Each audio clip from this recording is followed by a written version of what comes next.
बाबाजी सद्गुरु दासदुगा जयांचे केले स्मरण होय सकळ विद्यांचे अधिकरण तेचे वंदो श्रीधरण ते नमस्कारून याता नमो विठ्ठला राजया पांडुरंगा नमो रुक्मिणी माऊली ज्ञान गंगा नमो कुंडलिका नमो चंद्रभागा नमस्कार माझा रुक्मिणी पांडुरंगा ओम नमो ज्ञानेश्वरा करुणा करा दयाळा तुमचा अनुग्रह लादलो पावन झालो चराचरी मस्तक हे पायावरी या वारकरी संतांच्या पुढे पुढे सरा चरणावरी साष्टांग ही करी दंडवत बरा केला अंगीकार माझा तुम्ही घेतला भार नाही तरी जातो वाया नाना योनी भोगावया मैवा प्रस्तुत प्राप्त प्रसंगी कीर्तन रूपी सेवेसाठी निवडलेला अभंग अभंग निळोबरायांचा आहे अभंग 4 चरणांचा आहे आणि आजचा जो अभंग आहे त्या अभंगाद्वारे निळोबरायांचा आणि देवाचा संवाद प्रगट केलेला आहे अभंगाच्या पहिल्या चरणाकडे जाताना निळोबरा म्हणतात देवा बरं झालं बरं झालं बरं झालं देवा तुम्ही माझा अंगीकार केला बरा केला अंगीकार माझा तुम्ही घेतला भार देवा अहो तुम्ही माझा भार उचलला बरं झालं देवा तुम्ही माझा अंगीकार केला का होणार तुमचा अंगीकार केला म्हणून झालं काय तुमचा अंगीकार केला म्हणून झालं काय निळोबारा म्हणतात नाही तरी जातो वाया नाना योनी भोगावया मी वाया गेलो असतो मी वाया गेलो असतो एवढंच नाही अनेक युनी म्हणजे 84 लक्ष युनीचा फेरा मला चुकवता आला नसता आणि तो त्या 84 लक्ष युनीच्या फेऱ्यामध्ये पुन्हा पुन्हा पुन्हा पुन्हा पुनरपि जन्म पुनरपि मरणम पुन्हा जन्माला आला असतो पुन्हा मेला असतो यापेक्षा तुम्ही माझा अंगीकार केला का निळोबारा मग मी तुमचा अंगीकार केला त्याचा फायदा काय निळोबारा म्हणतात खरं सांगू का गायीनं यावरी चोखडे तुमचे कीर्तीचे पवाडे माझा तुम्ही अंगीकार केला ना मी तुमचं काय करेन तुमच्या कीर्तीचे पवाडे गात राहील का हो निळोबराया तुमचे कीर्तीचे पवाडे गाणार म्हणजे नेमकं काय करणार निळोबराया म्हणतात निळा मुनी ध्यानी चित्ती माझ्या चित्तामध्ये आणि ध्यानामध्ये काय राहील धरुणी राहील तुमची मूर्ती आयुष्यभर तुमची मूर्ती या हृदयामध्ये ठेवीन एवढा अंगीकार तुम्ही माझा केला आणि तुमचे कीर्तीचे पवाडे मी गाणार हा अभंग घेतलाय आपल्या परिसरामध्ये असलेलं रामलिंग नावाचं गाव त्या रामलिंग मध्ये जन्माला आलेले संत श्रेष्ठ माझे निळोबराया आणि त्या निळोबरायांचा असलेला अभंग 4 चरणांचा आहे उद्या कोणी बाजरी खुरापताना विचारलं रात्री कीर्तनाला गेली होती अभंग कोणता घेतला होता कोणाचा घेतला होता हे तुम्हाला सांगता आलं बोला तुम्ही सांगता आलं पाहिजे सुरुवातच अभंगाची अभंग नवीन आहे काळजी करू नका बरा केला अंगीकार काय का बरा केला अंगीकार माझा तुम्ही घेतला भार या शब्दापासून आपण पुढे जाणार आहोत चालू असलेला नामयज्ञातील किती 36व्या वर्षातील तिसऱ्या दिवसाची कीर्तन रूपी सेवा समस्त ग्रामस्थ अन्नापूर आणि अन्नापूर मध्ये असलेले सगळे भजनी मंडळ एकत्रित मीटिंगला बसलं आणि त्या मीटिंग मधनं आदरणीय हरिभक्ती परायण या गावातील पहिलं ज्यांचं कीर्तन झालं ते विलास महाराज पवार आणि तानाजी महाराज कुंडळे यांनी मला फोन केला आणि त्या निमित्तानं 1-2 वर्षाचा कालखंड मध्ये गेल्याच्या नंतर पुन्हा एकदा तुमची सर्वांची सेवा करण्याचा योग माझ्या जीवनात आला कीर्तनाच्या निमित्तानं गेल्या 2 वर्षापूर्वी जेवढी गर्दी होती त्याच्यापेक्षा जास्त गर्दी तिसऱ्या दिवसाला आज मला पाहायला मिळाली मला असं वाटतंय कीर्तन जर 7 ते 9 असेल तर तुम्हाला जागा पुरणार नाही. एवढ्या बहुसंख्येनं तुम्ही कीर्तनाच्या निमित्तानं उपस्थित झाला. आणि विशेष म्हणजे उपस्थिती पुरुषांपेक्षा ही माता भगिनींची अधिक आहे. आता जे घरी राहिले माझा आवाज त्यांच्यापर्यंत जातोय, त्यांनी घरीच राहा, मंदिरात जागा नाही, हाऊसफुल झाले, तुम्ही इकडे यायचा विचार करू नका. हा इकडे लक्ष द्या, घरी फक्त बसून कीर्तन ऐका. माता भगिनी तुम्ही कीर्तनाला आला, तुम्हाला मनापासून धन्यवाद. हा माता भगिनी इकडे लक्ष द्या, तुम्हाला धन्यवाद. विशेष धन्यवाद तुमचे चांगल्या चांगल्या मालिकेचा त्याग करून माझ्या कीर्तनाला आला, त्याबद्दल तुम्हाला खरंच मनापासून वंदन करतो. पुणे मृदुंगाचार्य अतिशय गोड एक जावई आहे गावचे, जावयांसाठी काय आवाज जावई आहेत, अतिशय गोड सुंदर मृदुंग. यंदा त्यांचं लग्न झालं. हा सुटले जावई बापू तुम्ही. बरेच जण अडकले, सुटतच नाही महाराज. परवा दिवशी एक जण म्हणला महाराज योगागन लग्न झालं, 36 गुण जुळले बरं का महाराज, 36 गुण जुळले. मला 35 गुण बायको काही एकच गुण माझ्याकडे, 35 गुण बायको काही एकच माझ्याकडे. म्हणलं तुझ्याकडे कोणता आहे? एक तेवढा कोणता राहिला? तेवढा फक्त तोंड बंद ठेवणे एवढाच माझ्याकडे. हा इकडे लक्ष द्या. तुम्हाला असं म्हणलं लय बरं वाटत नाही का? घरी गेल्यावर नाही पुन्हा जेवावं श्रावणी सोमवारी पुन्हा खातो. इकडे लक्ष द्या. जावई पुन्हा धन्यवाद. हे कधी जावाई नाही पण तुमचा पाहुणा आहे, आपल्या पाटलांचा पाहुणा आहे, अभिजित महाराज साळवे. या दोन्ही मृदुंगाच्या एकदा जोरात टाळ्या. दोन्ही व्यक्तिमत्वांना धन्यवाद. दोन्ही विनेकरी जुनी माणसं आहेत महाराज, पण अध्यात्माची फार आवड आहे ना. बरोबर, सुंदर भेट आहे, गळ्यामध्ये सुंदर विनाय, तब्येती चांगल्या सांभाळल्यात. वा वा वा. जरी कोरोनाने माणसं गेली वा वा. त्या विनेकऱ्यांसाठी टाळ्या वाजवा. तुम्ही 7-8 जणच वाजवा, तुम्ही 7-8 जणच वाजवा, तुम्ही नका वाजवा बरं का. वाकरीत नव्हते आज घरी ना, स्वयंपाकच केला नाही, डायरेक्ट इथंच आले, जेवलंच नाही ना, टाळ्या नाही वाजवा. बरं मी कौतुक कोणाचं करतोय? कौतुक तुमच्याच माणसांचं करतोय ना. तर मग माझं सांगतोय का? मी महिलाल करतोय का? तुमचंच कौतुक करतोय ना. कमी कमी तुमच्या माणसांसाठी तरी टाळ्या वाजवायची. इकडे लक्ष द्या. अतिशय गोड अशी सिस्टीम आहे, सुंदर काळकरी आहेत. मला आल्याच्या नंतर कळालं बरं का, 2च माणसं आळंदीहून आणले, बाकी सगळे गावातले आहेत. बरोबर मावशी? सगळे गावातले आहेत ना. तुम्ही हा तरी म्हणा नाही तर नाही मग जरा बोला ना. तुम्ही नाराज आहेत का माझ्या? टेन्शन नाही ना तुम्हाला काही. हा इकडे लक्ष द्या. थोडस बोलत चला. तुमच्यासाठी सूचना. विठ्ठल विठ्ठल भजन झालं, सर्वांनी टाळी. भगवंताचं नामस्मरण. कीर्तनात 3रा नियम, कीर्तनात कोणी बोलायचं नाही. कीर्तन हाच्या पुढे 1 मिनिट जाणार नाही. कीर्तनातला शेवटचा महत्वाचा मुद्दा, माझा मुद्दा पटला टाळी वाजून दाब द्या. आणि शेवटचा महत्वाचा मुद्दा, माझ्याकडे पाहताना कोणी टेन्शन मध्ये दरिद्र्यासारखं चेहरा बिरा पाडून माझ्याकडे पाहायचं. मी काय तुमचा बांधर्यातला उघड सगळ्याला राग माझ्यावर काढायचा नाही. इकडे लक्ष द्या. महाराज जीवनात कोणाचं आता काही खरं राहिलं नाही. पप्पाची बायको म्हणते थापा मारू नका. पप्पाची बायको म्हणते यंदा दोघांचं लग्न झालंय, कल्याण झालं. ऐका महाराज, पप्पाची बायको म्हणते थापा मारू नका. पेंटरची बायको म्हणते तुमचं तोंडच रंगवे. हा इकडे लक्ष द्या. इकडे लक्ष द्या. नाव्याची बायको म्हणली तुम्ही माझ्या केसाने गळा कापला. वा. शिक्षकाची बायको म्हणते मला शिकवू नका. वकिलाची बायको म्हणते कायद्याचं बोलू नका. महाराजाची काय म्हणते सांगायचं आपलं झाकली म्हणून सवा लाखाची. लोकांच्या सांगायचं नाही. कीर्तनाला सुरुवात.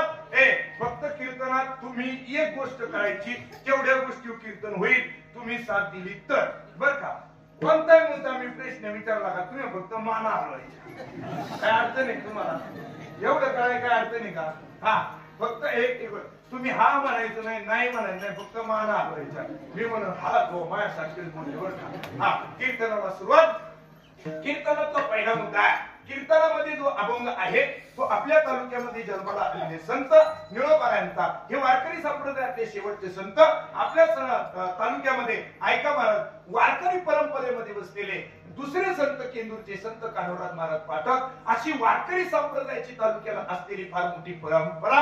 आणि ही परंपरा तुमच्या माझ्यासमोर मांडत असताना जीवन अतिशय गोड आहे, त्याला गोड करण्याचा प्रयत्न आपण आपल्या आयुष्यात केला पाहिजे.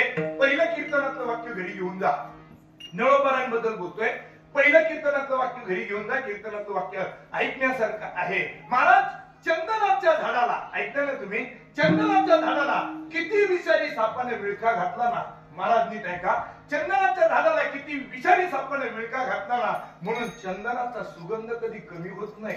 तसं चांगलं काम करणारी, चांगलं कर्म करणारी माणसांची किती जरी समाजात निंदा झाली तरी त्यांची कधीच बदनामी होऊ शकत नाही. आपल्याला चंदनाचं झाड व्हायचंय.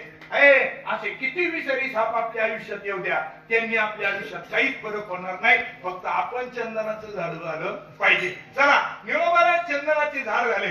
समाज व्यवस्थेतल्या कितीतरी लोकांनी, मग रामलिंग असेल, अन्नापूर असेल, कडलवाडी असेल, पलीकडे कडोबाची वाडी असेल, शिरूर असेल, या पंचकृषीतली कुलकर्णी पद हे निळोबारांकडे असताना समाज घडवण्याचं काम, समाज पुढे नेण्याचं काम शिष्यत्व करलं ते म्हणजे निळोबारांनी, तुकोबारांचं. आणि मग परमार्थाला सुरुवात झाली. हा परमार्थ पुढे पुढे पुढे जात असताना निळोबारांबद्दल मला पुढे बोलायचंय, पण ऐका, अभंगाकडे गेलं पाहिजे. हा अतिशय महत्वाचा आहे. बरा केला अंगीकार. अंगीकार कोणाकोणाचा केला त्याची एक यादी मांडतो, आणि ज्यांचा अंगीकार केला नाही त्याची यादी मांडतो. आता या अंगीकार कोणाचा केला, पहिला मुद्दा. थोडं कळतंय ना माझं बोलणं कळतंय? तुम्ही नाराज नाही माझ्या? थोडं इकडे लक्ष द्या. महाराज अंगीकार कोणाकोणाचा केला? ज्ञानोबा, तुकोबा, चोकोबा, सतोबा, निळोबा, भानोबा, कान्होबा, एकोबा, 18 पगड जातीच्या 18 साधू संतांचा देवानं अंगीकार केला. काय केला? अंगीकार केला. महाराज देवानं जर अंगीकार केला तर समाजाने डावलू, भावकीने डावलू, गावकीने डावलू, किंवा या समाजात तुमचे किती शत्रू होऊ द्या, फक्त तुम्हाला मला एकदा देवानं स्वीकारलं ना, कोणाची माईली नाही आपल्याला आढळलं. फक्त त्यांनी आपला स्वीकार करावा. बस, या जगात काळजीच करायचं नाही. इतकी मोठी ताकद त्याची आहे. मुद्दा क्रमांक 1, अंगीकार केलेल्या संतांची यादी मी तुमच्या समोर मांडली.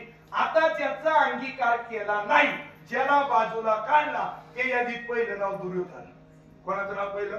दुर्योधन. महाराज त्या यादीमध्ये दुसरं नाव कर्ण. ऐका महाराज, इकडे लक्ष द्या. कर्णाची भक्ती श्रेष्ठ आहे, पण चुकीचा मार्ग स्वीकारला.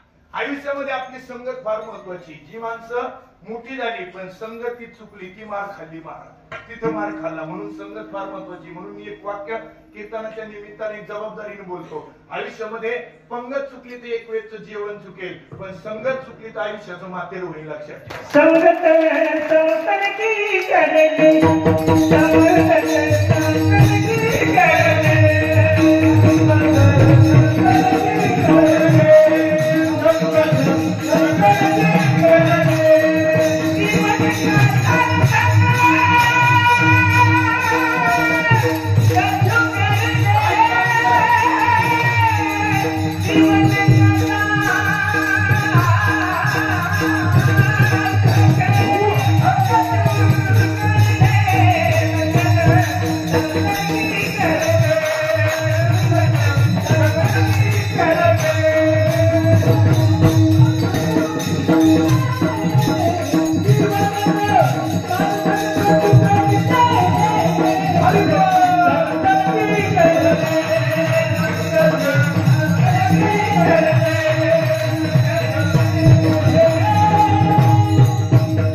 आयुष्यामध्ये संतांची संगती मनोमार्गगती आकाळवा श्रीपती जेणे बनते. ऐका ना महाराज, ज्याची संगत, हे सगळं संगतीवर अवलंबून आहे. बरं, इकडे लक्ष द्या.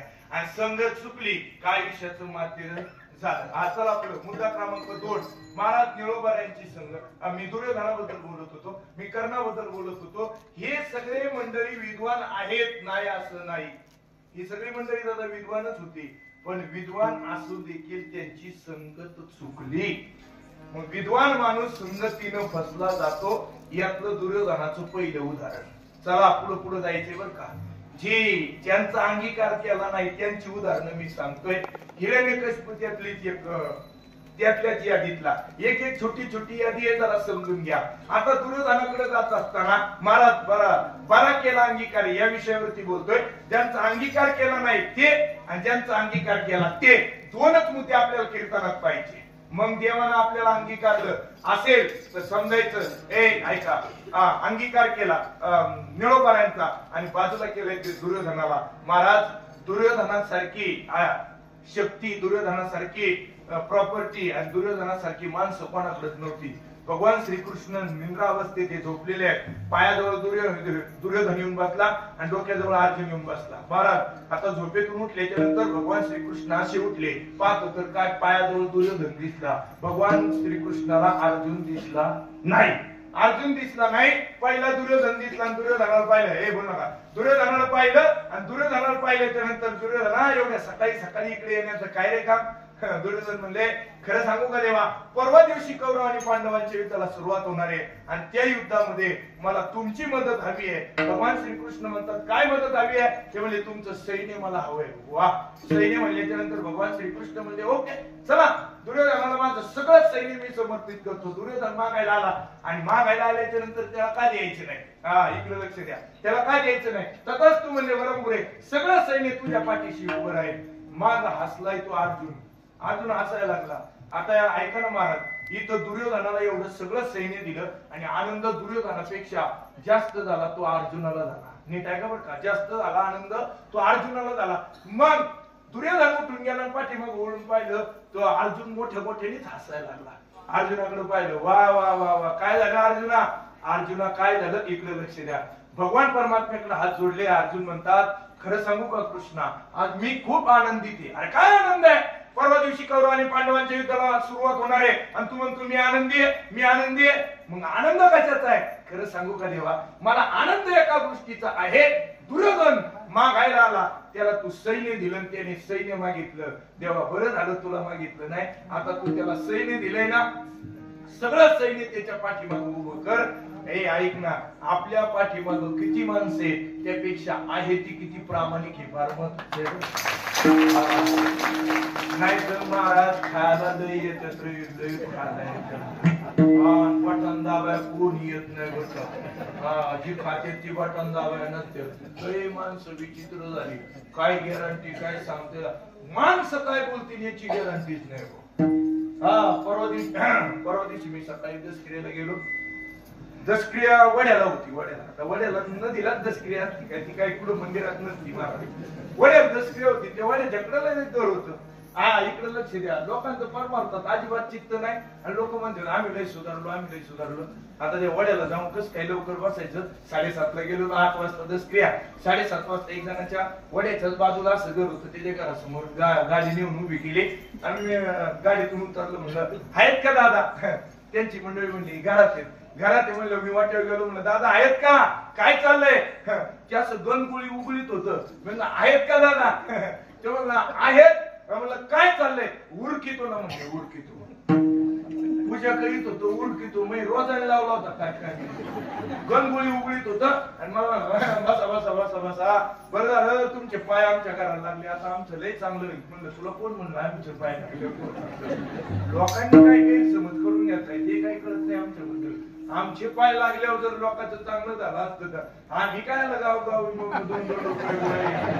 काय लोक येईल, मला काही कळतच नाही. लक्ष द्या, त्यांनी जे गणगोळी उघडायला सुरुवात केली आणि उगाता उगाता पांडुरंगाचं नामस्मरण करावं का नाही.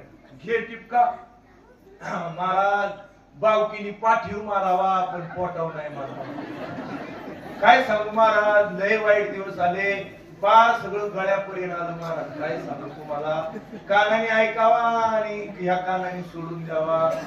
काय महाराज, आहे ते बरं आहे, डोक्यात लय विचार आहे. डोक्यात लय विचार आहे, कळतंय ना तुम्हाला? इकडे लक्ष द्या, डोक्यात लय विचार आहे. पण आता हे सगळं सोडून द्यायचं आणि असं वाटत जवळ जगात जोर येतो, कष्ट करीत राहा. मन गटात ताकद येतो, फक्त कष्ट करीत राहा, नाही तर बाकी काही खरं नाही. तू कथा ऐकायला आलो काय? माहीत कथा मोकार झाली. तू कथा सांग मला.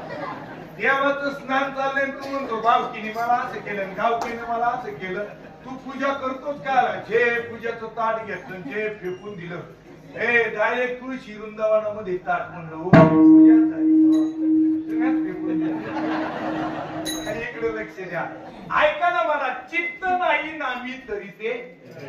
हा ऐका, तुमचं चित्त महत्वाचं आहे. आमच्या निळोबरांचं चित्त पांडुरंगापर्यंत आहे. अर्जुनाचं चित्त कृष्णापर्यंत होतं.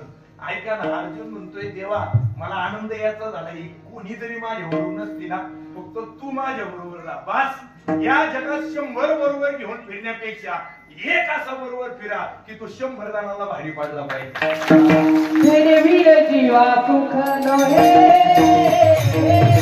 तेरे वीर जीवा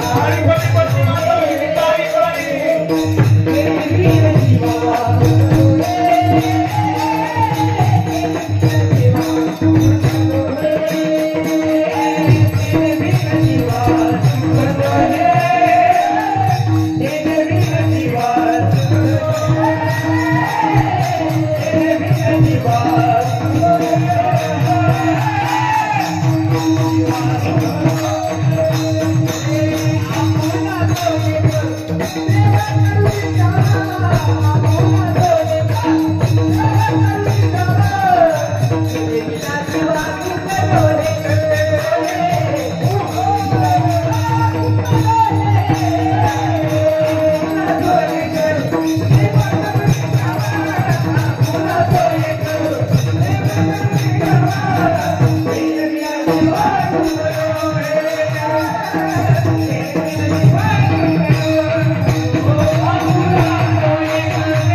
कीर्तनात आनंद आला पाहिजे. आणि ते ही ऊर्जा आहे ना महाराज, ही ऊर्जा आमची नाही, ही ऊर्जा ज्ञानोबाऱ्यांची तुकोबाऱ्यांची. अशीच ऊर्जा ठेवली तर तारीख मिळती. जर का म्हणलं ब्रह्म आणि माया ईश्वरापर्यंत नेण्याचा फार मोठा. ते म्हणजे पुढल्या वर्षी याला बोलू नका रे, याला तर बोलू तानाजी महाराज तेवढा कट करावा, बाकी सगळे ठेवा, फक्त तेवढा कट करा. ब्रह्मन माया लोकांना जमतच नाही. मस्त वाटत तर सगळं सांगावं, पण नाही नाही नाही लोकांशी टुळू पाहते. याला तारीख कोण दिली गाडी? लय झोप आली महाराज, लय. खरं सांगू महाराज, आता जी माऊली बाजरी खुरपीने यायची, तिला ब्रह्मन माया काय करायची? तिला ज्ञानोबाऱ्या सांगावं लागते, तिला तुकोबाऱ्या सांगावं लागते, तिला गणाबाई सांगावं लागते. ऐका महाराज, एक वाक्य फार महत्वाचं आहे. संत काय करतात? अवघडाचं सोपं करतात. ऐका, संत अवघडाचं सोपं करतात आणि पंडित सोप्याचं अवघड करतात. आता नीट ऐका उदाहरण. 5-6 मुलांच्या हातातून मावशी कुत्र मेलं, मरू नये पण मेलं बा दृष्टांतात. कुत्र मेलं आणि मेल्याच्या नंतर ते गेले पंडिताकडे, हे पंचांग काढलं बरं का. पंचांग काढलं आणि काय सुरुवात केली, म्हणजे कुत्र्याच्या पापातून मुक्त होण्यासाठी काय करावं लागेल? ब्राह्मण ते पंडितजी म्हणले, त्यासाठी 1-1 ग्रॅम कुत्र तुम्हाला जेजुरीला नेऊन सोन्याचं व्हावं लागेल.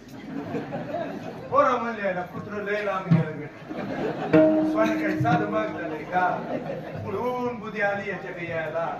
पण त्याच्यात पोरग लय हुशार होतं, पोरं लय हुशार आहेत महाराज. त्यांनी त्यात अन्नपुरीची तर लय हुशार आहे. 23 अधिकारी झाले, 23. विनोद नाही करत, अन्नपुरीची पोरं हुशार आहे. पुढचं वाक्य ऐका, 23 पोरं अधिकारी झालेत, अधिकारी म्हणून हुशार. इकडे लक्ष द्या. त्या ऐका ना महाराज, इकडे लक्ष द्या. ते पोरग उठलं, म्हणलं काका 15,000 रुपयाचा विधी आणि 1-1 ग्रॅमचं सोन्याचं कुत्र हे खंडोबाला वाढल्या मग कुत्र्याच्या पापातून मुक्त होतंय का? म्हणजे हो. म्हणजे काम करा काका, ऐका ना, शेवटचा दगड तुमच्याच पोराने मारलाय. काकाने माणूस खाली घातली म्हणे, बाबा पाठीमागच्या वर्षीची काही जी पंचांगण आहेत त्याच्यात काय अजून काही मार्ग निघतो? दुसरं पंचांगण, भले घाबरू नका, काळजी करू नका. जे सोन्याचं 1-1 ग्रॅमचं व्हायचे ना, ते कणकीचं व्हायला तरी चालेल. कधी जेव्हा काकाच्या पोराच्या हाताने कुत्र मेलं, आमच्या पोराच्या हाताने कुत्र मेल्या, सोन्याचं कुत्र. संत म्हणले तसं जमायचं नाही. हा इकडे लक्ष द्या, तसं जमायचं नाही. हा महाराज जे अवघड आहे ते सोपं केलंय आणि इथं येऊन जर ती अवघड करून सांगितल्यावर झोपतील नाही मग काय होतील माहिती काय का नाही. एवढं सांगायसाठी एवढा खाटाटोप करावा लागतोय हे काय सोपं नाही. आता इकडे लक्ष द्या. मुद्दा क्रमांक 2 सुरू झाला. महाराज ज्या भूमीमध्ये तुमचा माझा जन्म झाला ती गहिनीनाथांची भूमी. जरा बारकाईने का गहिनीनाथांची भूमी सामान्य नाहीये. ते गहिनीनाथ हे गहिनीनाथ सामान्य नाहीये. आळंदीकरांनी छळ मांडलाय कुटुंबाचा, चारी भावंडांचा आणि विठ्ठलपंत कुलकर्णी आणि रुक्मिणी आई साहेबांना स्वीकारायला समाज तयार नाही. चारी मुलांना प्रचंड त्रास दिला. मग कधी यायचे केंदूरला कान्होपाठ संत कान्होराज महाराज पाठकांकडे. पण आता हे एवढं मानसिक छळ हा सहन व्हायना म्हणून निवृत्ती महाराज ऐका बर का हे भगवान शंकराचा अवतार आहे. ज्ञानोबा हे भगवान विष्णूंचा अवतार आहे आणि सोपान काका ब्रह्मदेवाचा आणि मुक्ताई आदिमाया शक्ती. आता नीट ऐका म्हणजे काय करायचं. मग आता काही दिवस आपण आळंदी सोडून जाऊ बर का. नीट ऐका. अंगीकार ह्या शब्दासाठी बोलतोय आणि गहिनीनाथ महाराजांबद्दल बोलतोय. बारकाईने ऐका. महाराज यासाठी आपण काही दिवस आळंदी सोडून जाऊ. मग आळंदी सोडून जायचं. निघाले महाराज.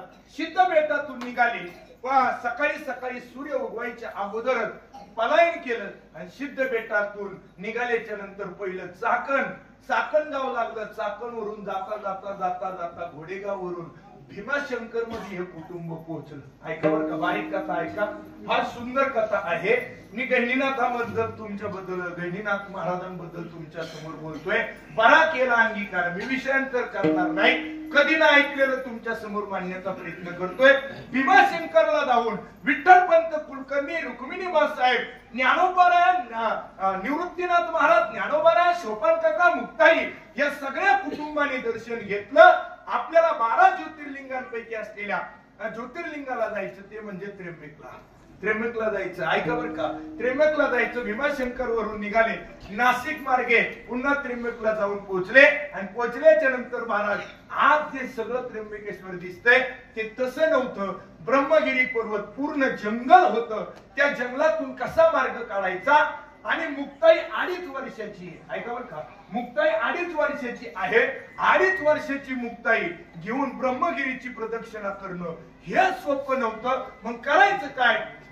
ही तिन्ही भावंड आणि विठ्ठलपंत कुलकर्णींनी पहिल्या दिवशी गेल्याच्या नंतर मुक्काम झाला. तिथं पूर्वी धर्मशाळा असायच्या आणि मुक्काम झाल्याच्या नंतर दुसरा दिवस उजडला. ब्रह्मगिरीची प्रदक्षिणा सुरू केली. घनदाट जंगल आहे आणि या घनदाट जंगलातून महाराज ही तिन्ही भावंड आणि विठ्ठलपंत कुलकर्णी चौघांची प्रदक्षिणा सुरू झाली. रुक्मिणी आई साहेब मुक्ताईची काळजी घेण्यासाठी 2.5 वर्षाचं लेकरू उदराला धरून रात्रभर दिवसभर दिवस काढायची. प्रदक्षिणा झाली पहिली. प्रदक्षिणा झाली दुसरी आणि तिसरी प्रदक्षिणाला निवृत्तीनाथ महाराजांनी रुक्मिणी आई साहेबांना प्रदक्षिणेतला आनंद सांगितला. ब्रह्मगिरीचा आनंद सांगितला. ब्रह्मगिरीचे महत्व सांगितलं. आई म्हणते बाळा एवढा आनंद जर असेल तर एक काम करणार आहे. मला सुद्धा तुझ्या बरोबर प्रदक्षिणाला येऊ दे ना. त्यावेळेस निवृत्तीनाथ महाराज म्हणतात खरं सांगू का आई घनदाट जंगल आहे. श्वापद आहे. वाघ आहे. अनेक सर्प आहेत. वेगवेगळ्या पद्धतीची जनावर आहेत. भीती वाटते का आई आपली मुक्ताई 2.5 वर्षाची आहे. एवढं लहान बाळ उदराला धरून तू कशी चालायची गाई. आई ऐक ना गाई. तू नको. तू प्रदक्षिणा करू नको. आम्ही पुन्हा प्रदक्षिणाला जातो. आईनं मात्र त्या दिवशी ऐकलं नाही. बाळा मला एकदा ब्रह्मगिरीची प्रदक्षिणा करायची आहे. बाळा मला एकदा ब्रह्मगिरीची प्रदक्षिणा करायची आहे. आईनं ऐकलं नाही. आई सुद्धा लेकरांच्या पाठीमागे निघाली. पुढे चालत होते विठ्ठलपंत कुलकर्णी. पाठीमागे चालत होते निवृत्तीनाथ महाराज. त्यांच्या पाठीमागे चालत होते ज्ञानोबराया. त्यांच्या पाठीमागे चालत होते सोपान काका आणि आईनं उदराला धरलेलं पाठीवरती वाळ बांधलेली ती मुक्ताई. झाडी झुडपाचा रस्ता होता, मधून श्वापदांचा आवाज यायचा, अधून मधून वाघाच्या डरकळ्या आवाज यायचा. किर्र झालेले अंधार, दिवसभर चाललेला तो प्रवास, संध्याकाळ झाली, किर्र अंधार, चांदणं पडलं आणि अशाच वेळेस पोटामध्ये भूक लागलेली आहे. करायचं काय? गहिनीनाथापर्यंत नेऊन तुम्हाला पोचवायचे बारकाईने दृष्टांत ऐका. करायचं काय? किर्र अंधारामध्ये रात किडे किरकिर किरकिर किरकिर करत होते. भयान शांतता होती, मुखातलं नामस्मरण बंद नव्हतं. पण अशाच वेळेस प्रचंड मोठ्या वाघाने डरकाळी फोडली आणि डरकाळी फोडल्याच्या नंतर तिने मुलं घाबरली, रुक्मिणी घाबरली, जवळ येते. कवटाळलं मुक्ताईला, मुक्ताईला कवटाळलं. निवृत्तीनाथ महाराज पाठीमागे उभे आहेत. सोपान काका आणि ज्ञानोबाराया बापाच्या कुशीत गेले आणि त्याच वेळेस पाठीमागे असलेले निवृत्ती दादा पाठीमागे उभे आहेत. चला पोरांनो, आता इथं समोर वाघ आहे, 100% आपल्यावरती हल्ला करणार. पाठीमागं चला, चला पोरांनो पाठीमागं. निवृत्ती विठ्ठल पंत कुलकर्णी, ज्ञानोबाराया एका हातात, विठ्ठल सोपान काका एका हातात, त्यांना घेऊन पळत होती. आणि कुशीमध्ये असलेलं 2.5 वर्षाचं लेकरू आणि जगदंबेचं रूप आदिमाया शक्ती असलेली मुक्ताईला घेऊन कुशीमध्ये धरून ती विठ्ठल माझी रुक्माई पळत होती. पण पाठीमागं पळत असलेले निवृत्तीनाथ महाराज पाय घसरून पडले आणि ऐकायला महाराज काही क्षणात होत्याचं नव्हतं झालं. 2 रस्ते जंगलातले असले, एका रस्त्याने विठ्ठलपंत कुलकर्णी, ज्ञानोबाराया सोपान काका, रुक्मिणी आणि बरोबर असलेली आदिमाया शक्तीचं रूप मुक्ताई, 3 जण या बाजूने गेलेत, 4 जण या बाजूने गेलेत आणि निवृत्ती दादांचा रस्ता चुकला आणि ती रात्र गेली जंगलामध्ये. जंगल सोपं नव्हतं ब्रह्मगिरीला. आजही जाण्यासाठी दिवसा भीती वाटते. काळे 12व्या 13व्या शतकातला अंगावरती शाही उभा करणारा महाराज चुकले ना. महाराज कोण चुकले? निवृत्ती दादा चुकले. साधे चुकले नाही. 1 दिवस गेला, 2 दिवस गेला, 4 दिवस गेले, 5 दिवस गेले. नवे महाराज ब्रह्मगिरीच्या पर्वतामध्ये निवृत्तीनाथ महाराज चुकलेले तब्बल 4 वर्ष झाले. आई वडिलांपासून निवृत्तीनाथ महाराज वेगळे आहेत. तब्बल 4 वर्ष झाले. पण जो वाहक निवृत्तीनाथ महाराजांच्या पाठीमागे लागला होता तो वाहक होता तरी कोण? बारकाईने ऐका. चुकत चुकत चुकत चुकत चुकत निवृत्तीनाथ महाराजांची एका तेजस्वी पुरुषाची भेट झाली. चुकत चुकत निघालेले अंजली नावाची एक गुहा आहे. त्या गुहेच्या समोर आल्याच्या नंतर महाराज त्या गुहेतून पाण्याचा टीप टीप टीप टीप शांत मशान शांतता. भिंतीला हात लावा तो पाण्याचा ओझर खाली येतोय, पाझर खाली येतोय. पाठीमागं पाहावं, हा काळोखी रात्र आहे, भयान शांतता आहे. संपूर्ण जंगल, त्या जंगलातून त्या दऱ्याखोऱ्यातून फक्त वाघाच्या डरकाळ्याचा श्वापदांचा आवाज यायचा. निवृत्तीनाथ महाराजांचे हात पाय लट लट लट लट लट कापायचे. कोण असेल मला, कोण येईल मला वाचवायला? माझी आई कुठे, माझे बाबा कुठे? रुक्मिणी स्वतःच्या आदिमाया शक्तीचं रूप असलेल्या मुक्ताईला जवळ घेऊन लहान लेकरासारखी रडायची. हे बाबा देवा, हे त्र्यंबकेश्वरा, हे महादेवा, हे भोलेनाथा, अरे तुझ्या दर्शनाला आले माझं लेकरू तू माझ्यापासून बाजूला नेलं. ती अंजली नावाची गुहा, त्या गुहेमध्ये हळूहळू हळूहळू पाऊल टाकत असताना समोर पाहिलं, एका तेजस्वी पुरुषाला पाहिलं. कोणीतरी असावा, कोणीतरी असावा. पाहिल्याबरोबर आवाज दिला, ए निवृत्ती, ये पुढे. अरे तू जगाच्या निवृत्तीसाठीच अवतार घेतलाय. तू महेशाचा अवतार आहे, तू भोळ्या शंकराचा अवतार आहे. पण तुला आणि तुझ्यावरती कृपा करण्यासाठी त्या भोळ्या शंकराने मला पाठवलंय. ते होते कोण? तर ते होते गहिनीनाथ महाराज. पहिली कृपा झाली त्या ब्रह्मगिरी पर्वतामध्ये एका गुहेमध्ये निवृत्तीनाथ महाराजांवरती. हा नाथ संप्रदायाची तिथून पताका सुरू झाली. गहिनीनाथ महाराजांची कृपा निवृत्तीनाथ महाराजांवरती झाली. हातामध्ये त्रिशूळ आहे, कपाळाला सुंदर भस्म लावलेला आहे. काही तेजस्वी पुरुष इतक्या गुहेमध्ये आणि निवृत्तीनाथ महाराजांनी हात जोडले. आपण आहे तरी कोण? मी गहिनीनाथ. गहिनीनाथ हो, ऐका, ही नाथांची परंपरा सुरू झाली. समोर पाहिलं, निवृत्ती घाबरू नकोस. आतलेला जो वाहक तुझ्या पाठीमागे लागला होता ना, त्या वाघाचं रूप मीच घेतलं होतं. का? तुझ्यावरती कृपा करण्यासाठी. मला तुला इथपर्यंत आणायचं होतं म्हणून वाघ म्हणून मी तुझ्या पाठीशी लागलो. आई वडिलांपासून दुरावलास, काळजी करू नको. काही दिवसात पुन्हा एकदा आळंदीला गेलेले मायबाप तुला शोधण्यासाठी इथे येतील. आणि इथं आल्याच्या नंतर तू त्यांच्या ताब्यात मला तुला देऊन टाकायचंय, पण तोपर्यंत मात्र त्या गहिनीनाथाची कृपा, ह्या गहिनीनाथाची कृपा तुझ्यावरती होईल आणि 4 वर्षामध्ये संपूर्ण विद्येचं ज्ञान, ऐका, सगळी जी विद्या होती, सगळे जे शास्त्र होते, 4 वेद होते, सगळी पुराण होती, सगळ्याचा अभ्यास गहिनीनाथ महाराजांच्या कृपेनं निवृत्तीनाथ महाराजांपर्यंत गहिनी प्रसादे निवृत्तीनाथा, गहिनी प्रसादे निवृत्तीनाथा, गहिनी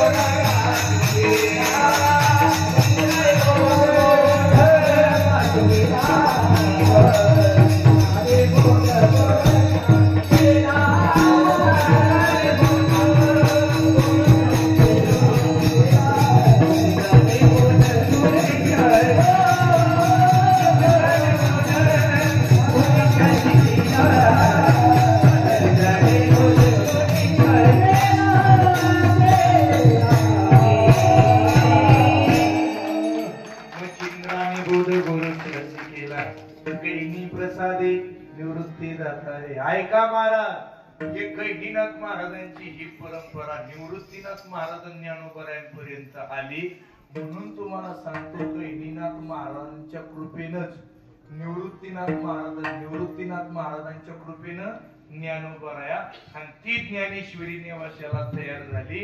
म्हणून गहिनीनाथ हे व्यक्तिमत्व आणि गहिनीनाथ हा देव सामान्य नाही, त्याची जर कृपा झाली तर त्या कुटुंबाचं नंदनवन झाल्याशिवाय. चला इथपर्यंत आलो.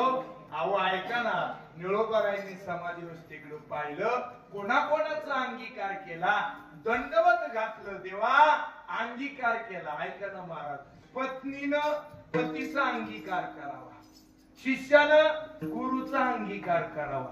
ऐका, इकडे लक्ष द्या, भगवादे महाराज इकडे लक्ष द्या, अंगीकार करावा. ऐका ना महाराज, ज्याने अंगीकार केला त्याने स्वीकारावं, आणि स्वीकारलं माझ्या निळोबारायांना.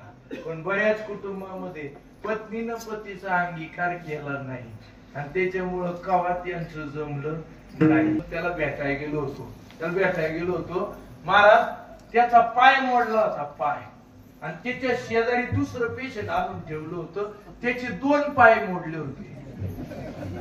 ज्याचा पहिला मोडला होता एक, त्याचं प्लॅस्टर झालं, आणि ज्याचे 2 मोडले होते त्याचंही प्लॅस्टर झालं, आणि दोघांचे पाय असे वर ठेवले डॉक्टरांनी. त्याचा एकाचा चांगला होता, एक ना, ते एका पायाने त्या दुसऱ्याला असं लाथ आणायचं डावलं. बघ ना माझ्याकडे, म्हणलं काय तुझे 2 पाय मोडले? म्हणला हा. तुला 2 बायका आहे का? म्हणलं का? मला 1 आहे म्हणून माझा 1 मोडला. तुला 2 आहेत का? नाही, मला शंका आली, तुझे 2 पाय मोडले ना, त्याच्यामुळे मला वाटलं तुला 2 बायका आहे म्हणून तुझे 2 मोडले, माझा 1 मोडला बर का. बायकोने मोडला? माग लागली होती का? लाट न घेऊन माग लागले. असा घसरून वाट्यावर पडलो, पाणी उलटी केला. असं बऱ्याच जणांच्या माग लाट न घेऊन माग लागायच्या. पण झाकली मूठ 6 लाखाची. एका घरात नुसती नवरा बायकोची भांडण, एका घरात नुसता हातवा बायको नवरा बायकोंचा हाशा. ते दोघं नवरा बायको भांडून भांडून कंटाळले आणि शेजारच्याला आवाज दिला, म्हणले आम्ही किती भांडतो आणि तुम्ही सारखे हसत राहता. बायको म्हणले आमचं हसण्याचं रहस्य फार मोठं आहे, ज्याला कळत ते जेवल्याशिवाय जाऊन इकडे लक्ष द्या. ती बायको म्हणली आमचं हसण्याचं रहस्य फार मोठं आहे. म्हणली काय?